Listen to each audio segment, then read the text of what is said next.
Bonjour à toutes et à tous, chers amis de la météo. Allez, on regarde tout de suite l'animation satellite des dernières 24 heures. Que nous dit-elle?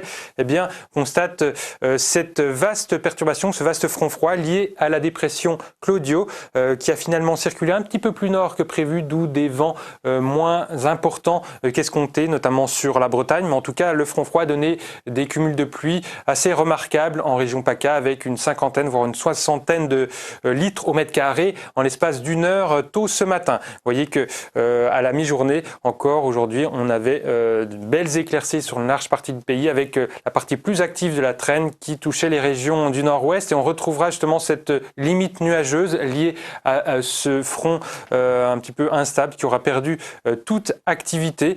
Donc en venant s'échouer dans les hautes pressions, l'anticyclone regonfle temporairement en ce mercredi. À noter du vent de sud-ouest sensible en Manche qui tendra à se renforcer dans l'après-midi avec des nuages de plus en plus nombreux et déjà quelques pluies sur la Bretagne. Mais vous voyez que sur l'ensemble du pays, le soleil ou voire les éclaircies l'emporteront largement.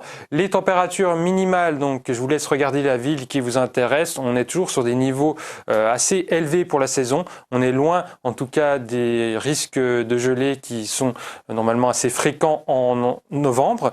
Et puis pour les maximales, on a toujours des valeurs, bien que moins exceptionnellement chaudes pour la saison par rapport au mois d'octobre, on est toujours sur des valeurs, donc 3 à 4 degrés au-dessus des moyennes saisonnières. La journée de jeudi sera surveillée puisqu'on aura un système dépressionnaire associé à une perturbation active, donc pluvieuse et à la fois venteuse, donc avec des pointes jusqu'à 90 km/h au littoral, 70 de façon assez fréquente dans les terres. Un système pluvieux actif, tant mieux.